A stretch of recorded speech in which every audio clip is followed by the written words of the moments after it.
Selamat siang Tribuners, saat ini Anda menyaksikan berita terkini artis bersama dengan saya Mutiara. Kami akan menyajikan informasi terupdate dan menarik terkait artis tanah air untuk Anda. Dan inilah berita terkini selengkapnya. Ayu Ting Ting rayakan ulang tahun Bilqis dengan tema Squid Game. Ayu Ting Ting merayakan ulang tahun Bilqis Humairoh Rozak yang ke-8 pada hari ini, yakni pada Minggu 9 Januari 2022. Di momen kali ini, Ayu Ting Ting dan keluarga merayakan ulang tahun Bilqis Humairoh Rozak di sebuah hotel mewah, yakni Margo Hotel Depok.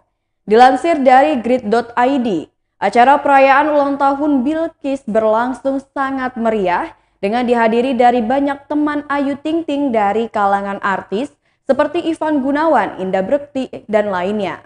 Walaupun demikian, di acara tersebut seluruh pihak tetap menerapkan protokol kesehatan. Pesta ulang tahun cucu Abdul Rozak dan Umi Kalsum tersebut digelar dengan tema Squid Game, serial original Netflix yang sedang viral saat ini. Dekorasi warna-warni dalam acara itu pun menggambarkan keceriaan dalam suasana acara ulang tahun Bilqis pada hari ini. Dari pendatang yang hadir, nampak teman-teman sekolah TK Bilqis serta orang tuanya meramaikan event tersebut. Ada juga rekan-rekan dari Ayu Ting Ting yang hadir dan mendukung acara ini seperti Denny Cagur, Indra Bekti, dan Irish Bella. Banyak doa tentunya datang dari keluarga dan teman-teman untuk anak sang biduan tersebut. Kebahagiaan Bilqis nampak semakin lengkap saat ritual pemotongan kue dan harapan diucapkan oleh teman-temannya.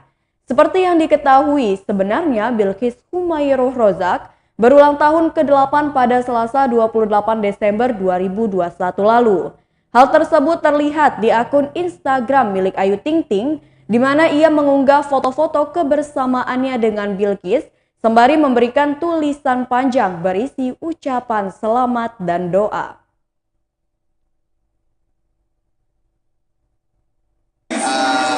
Selamat ulang tahun untuk Bilqis. Bawa kado apa kalau boleh tahu? Aku nggak bawa kado apa-apa. Seriusan? Iya, belum bawa. Tapi ada request nggak sih Bilqis belum ke Kak Ibu?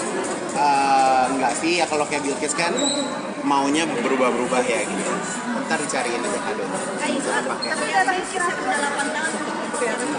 Iya, Bilqis tuh punya bakat gambar, bakat nyanyi, bakat seninya tuh besar banget gitu kan. Kan waktu beberapa waktu lalu aku sempat kasih satu box pensil warna dan segala macem dan ya kayaknya sih aku lebih suka kasih hadiah ke Bilqis sesuatu yang dia bisa pakai ya gitu. Karena kalau kayak mainan kan namanya anak kecil pasti ada Baru.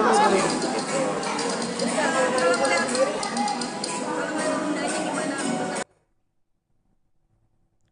Berita selanjutnya, adik bungsu Irwansyah ungkap kondisi keluarga. Adik bungsu Irwansyah, yakni Andika, mengatakan kondisi keluarganya tetap baik-baik saja. Meskipun saat ini keluarganya sedang dihadapkan dengan kasus dugaan pemalsuan tanda tangan. Hafiz Fatur, kakak Andika, telah masuk dalam daftar pencarian orang akibat kasus dugaan pemalsuan tanda tangan Irwansyah dan Zaskia Sungkar. Sebelum ada masalah ini, ia dan kedua kakaknya cukup harmonis dan saling mendukung satu sama lain. Andika dan Irwansyah awalnya tidak mengetahui kiprah bisnis Hafiz Fatur hingga melakukan pemalsuan tanda tangan tersebut. Jika ditelisik ke belakang, Andika mengatakan kakaknya sempat bercerita tentang masalahnya. Seraya mengingat Andika mengatakan Hafiz mulai membuka permasalahannya sekitar tahun 2019 silam. Awal mula Irwansyah mengetahui soal pemalsuan tanda tangannya saat ia menerima surat tagihan dari bank ke rumahnya. Padahal menurut Irwansyah, ia tidak memiliki pinjaman atau kredit dengan bank tersebut. Setelah ditelusuri lebih jauh, Hafiz diduga kuat melakukan pemalsuan tanda tangan Irwansyah dan istrinya yakni Zaskia Sungkar. Dalam surat tagihan itu disebutkan Irwansyah melakukan pinjaman terhadap salah satu bank yakni sebesar nyaris 2 miliar rupiah. Kerugian Irwansyah dan Zaskia Sungkar cukup banyak atas kasus ini. Setidaknya Irwansyah kehilangan 4 unit rumah dan 1 mobil milik Zaskia Sungkar. Berikut wawancara dengan Andika, adik bungsu Irwansyah.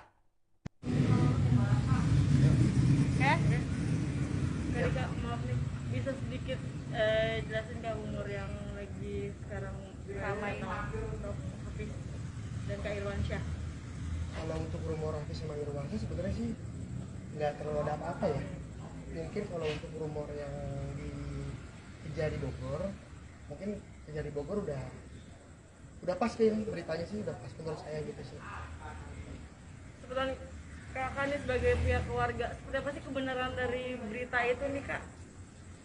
Kalau berita yang saya tahu, kalau untuk di Kejari Bogor udah benar.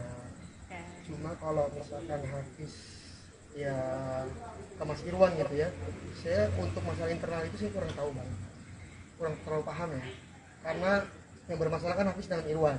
Jadi saya di sini sebagai adik ya mengetahuinya pun simpang siur juga gitu. Terkadang Irwan juga tertutup juga. Bang Dika, Hafiz kan sekarang menjadi DPO ya. Bang Dika sendiri mengetahui nggak sih keberadaan Hafiz atau sudah lama tidak bertemu juga apa gimana? Kalau saya terakhir ketemu dia sih sudah lama banget ya. Terakhir tuh di bulan Oktoberan lah. Kalau untuk keberadaannya sekarang, insya Allah saya nggak tahu, beneran nggak tahu sih. Ya, karena terakhir saya tinggal di sini sebarengan rumah sama dia, itu saya lagi tinggal di rumah Mas Irwan dan Mas Hafiznya pas saya udah pulang udah nggak ada. Itu aja sih. Oke Kak, pengacara Bang Zakir juga menjelaskan bahwa ada 4 aset rumah yang juga digadaikan, uang juga, mobil. Seperti apa nih kebenarannya nih Kak dari berita-berita itu? Kabarnya ada Kalau sampai di situ sih itu benar ya. Benar ya. Kalau kayak 4 rumahnya Mas Irwan, tanah atau rumahnya Mas Irwan itu memang digadaikan sama Mas Hafiz, ada yang benarnya gitu kan. Mobil, kalau mobil sih sebenarnya bukan mobil Mas Irwan, mobil Bu Saskia ya, lebih tepatnya seperti itu. Yang dibicara Mas Zakir menurut saya sih udah benar juga. kalau untuk rumah yang kabarnya disita, Sampai sekarang sih belum disita ya, masih dalam proses hukum, lebih tepatnya sih seperti itu. Karena Mas Irwan pun nggak mengetahui bahwasannya asetnya dia, bukan rumah ya, asetnya dia disita gitu. Mas Irwan itu baru mengetahui setelah ada panggilan-panggilan dari bank aja. Mungkin Mas Zakir bisa lebih tahu ya menurut masalah itu sih. tapi di dalam klaster ini juga kan untuk rumah yang kabarnya rumah yang kabarnya disita itu di sini juga dalam Kalau aset sih belum ada yang disita sih. Kalau rumah yang bermasalah itu ya di sini betul, di sini. Berapa jumlahnya yang di sini? Sekarang ini sih yang baru kita ketahui ya, karena kan kita juga nggak tahu permasalahan Mas Hafiz sampai di mana gitu kan. Yang baru kita ketahui itu ada 3 sertifikat. 3 sertifikat yang berbentuk 1 rumah, 1 tanah, 1 lagi setengah rumah lah. Jadi cuma kamar doang. Jadi Kak, tapi nyangka nggak sih bisa kecolongan nih semuanya dokumen sama adik sendiri, sama keluarga sendiri, sama kakak sendiri? Kalau untuk kecolongan sih nggak nyangka ya. Cuma memang Mas Irwan itu bikin properti, ada beberapa properti di sini, ada di ladang 1, ada di ladang 2. Memang semuanya yang bertanggung jawab itu Mas Hafiz. Diserahkan ke Mas Hafiz. Semuanya, sertifikat, semua segala macam yang diserahkan ke Mas Hafiz. Jadi Dini Aminarti dan Dimas Seto beradu akting di film Haya 2. Sukses di film-film pertamanya pada tahun 2019, Ol Eunola dan Justice Arimba selaku penulis skenario dan sutradara serta produsen Helvi Tiana Rosa dan Asma Nadia. Didampingi para produser eksekutif yang terdiri dari Erik Yusuf, Oki Setiana, akhirnya film Haya 2 akan rilis pada Maret 2022 mendatang. Bersama Warna Pictures, Haya 2 Hope, Dream, and Reality tetap mengangkat drama keluarga tentang isu kemanusiaan dan kesehatan mental yang berkaitan dengan situasi konflik yang terjadi di Palestina. Sehingga film dapat menghibur penonton film tanah air, sekaligus menjadi medium refleksi terhadap kondisi dan situasi terkini. Film Haya 2 Hope, Dream, and Reality ini dibintangi oleh Dini Aminarti, Dimas Seto, Doni Alamsyah, Ria Ricis, Fauzi Badila, Amna Syahab, Adin Abdul Hakim, Asri Ulas, Agla Artalidia, Hama Syahid, Meida Sefira, Yusuf Oskan, Humaydi Abbas, Erik Yusuf, Oki Setiana Dewi, dan Kholidi Asadil Alam. Ini menjadi pengalaman pertama bagi Dini Aminarti dan juga Dimas Seto mendapat peran sebagai pasangan suami istri seperti kehidupan nyata. Dan ini menjadi tantangan baru baginya karena harus mendalami perannya sebagai Lia dan Faisal. Dini menceritakan bahwa pada film ini ia berperan sebagai Lia, sedangkan Dimas berperan sebagai Faisal. Dengan begitu, Dini dan Dimas mengingatkan masyarakat untuk menyaksikan film Haya 2 yang rencananya akan tayang secara serentak di bioskop Indonesia pada Maret 2022 mendatang. Berikut wawancara dengan Dimas Seto dan Dini Aminarti. Bisa diceritakan dulu karakter di dalam film Haya ini seperti apa dan jalan ceritanya kayak gimana sih? Karakternya kita di sini sebagai suami istri pastinya. Kalau karakter aku sendiri adalah seseorang yang kehilangan yang akhirnya dia mengalami depresi di situ. Tapi akhirnya berjalannya proses waktu dan semuanya ya balik lagi nonton aja gitu ya.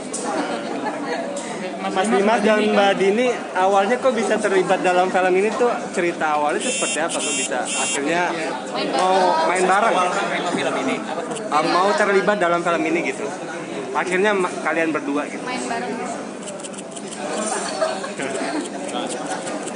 Oh iya waktu itu Basma sempat WhatsApp aku, sempat nanya nawarin syuting gitu, ini masih syuting gak? Aku masih kok masih syuting gitu kan.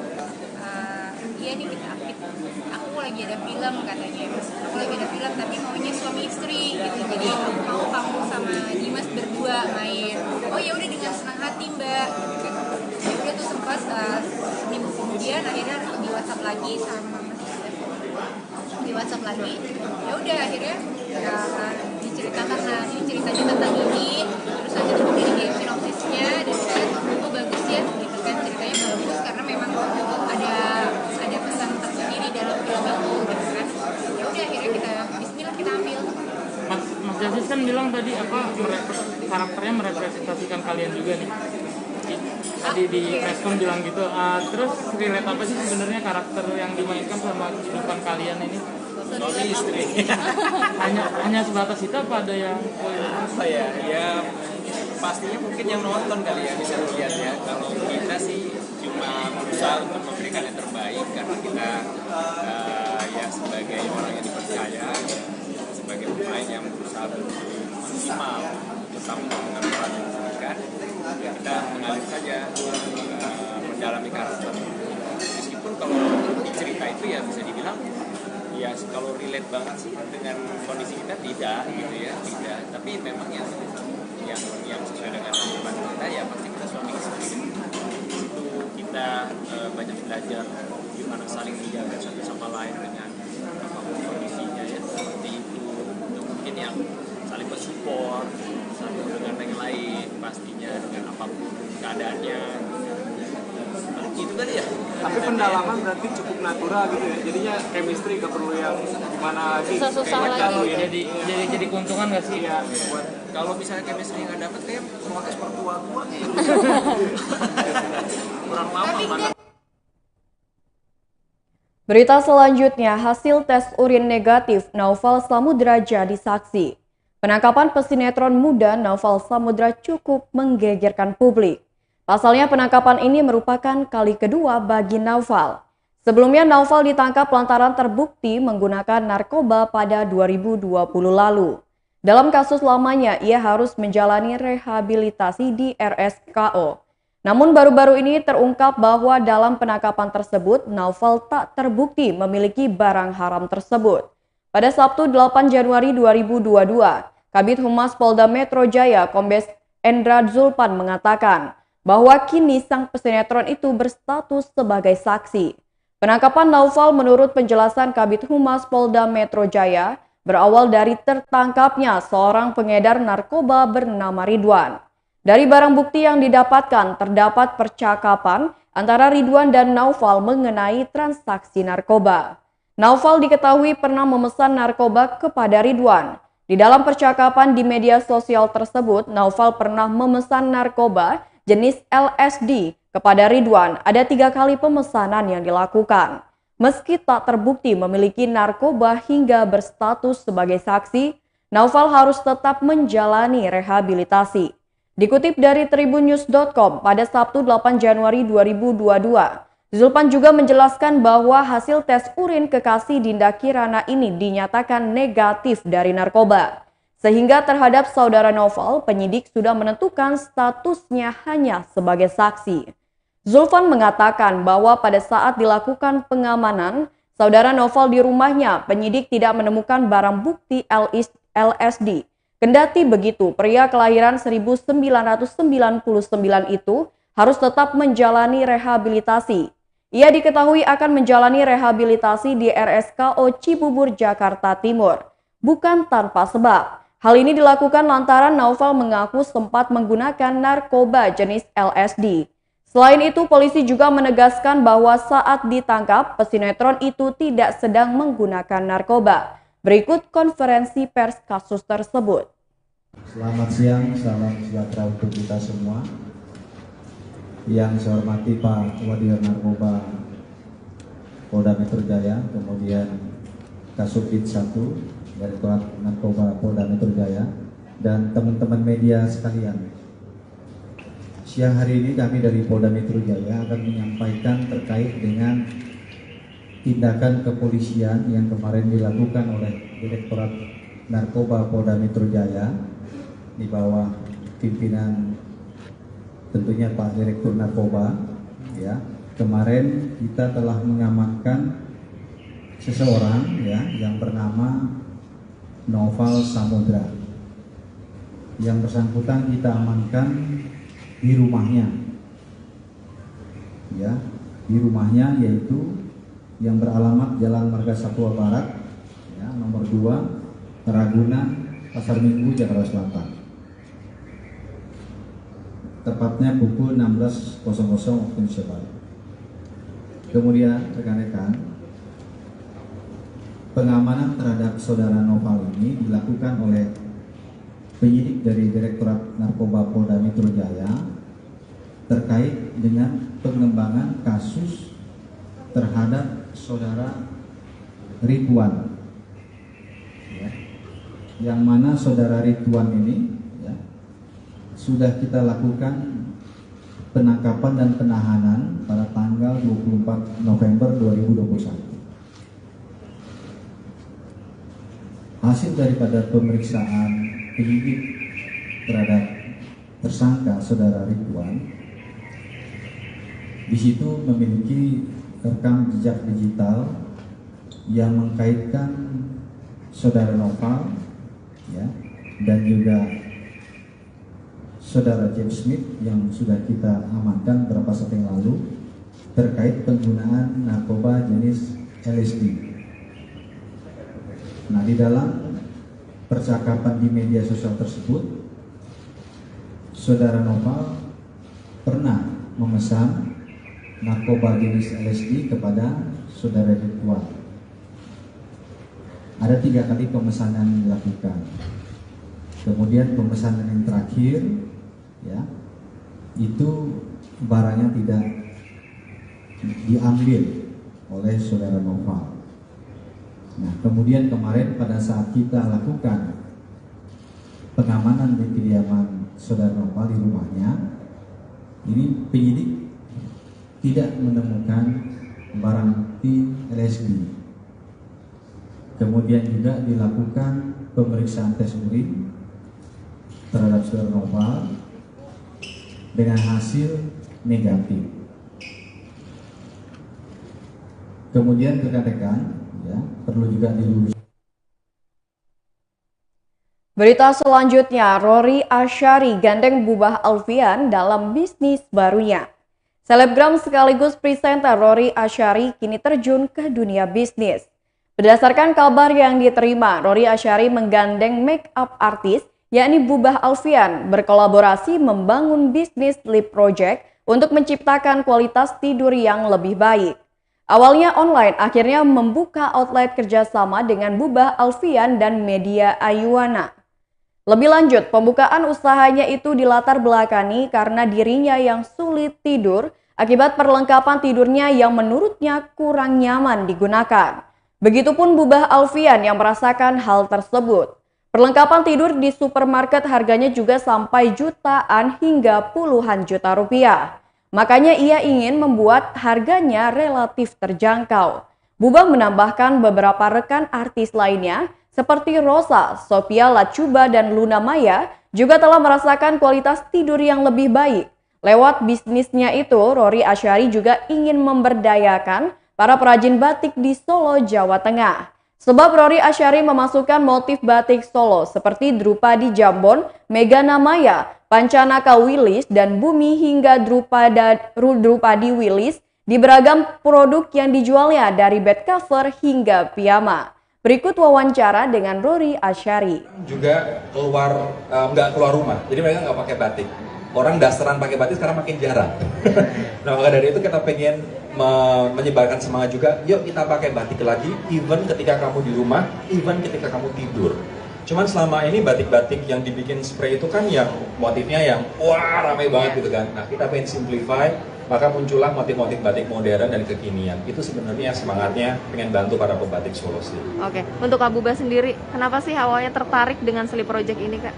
Jatuh cinta sama produknya, bahannya, dan juga saya nggak tahu tadinya itu bed cover itu bahannya dari apa, asal beli aja. Pas dikirimin sama Kak Medi itu langsung wow, ternyata ada pilihan khusus, terus produknya bermutu banget dan harganya sangat terjangkau. Pas saya bandingin sama produk lain itu gila sih, ini jauh banget bedanya.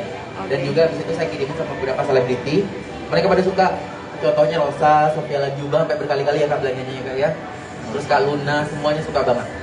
Dan saya juga pengen orang-orang Indonesia lain itu juga kualitas tidurnya jadi makin nyenyak, makin enak. Karena mungkin yang kurang tidur kayak saya. Yang sangat bekerja keras ya Kak. Bekerja keras, galau, party. Oke, Kak Rory, berarti Baiklah Tribuners, itulah berita terkini artis bersama dengan saya Mutiara. Selamat siang dan sampai jumpa.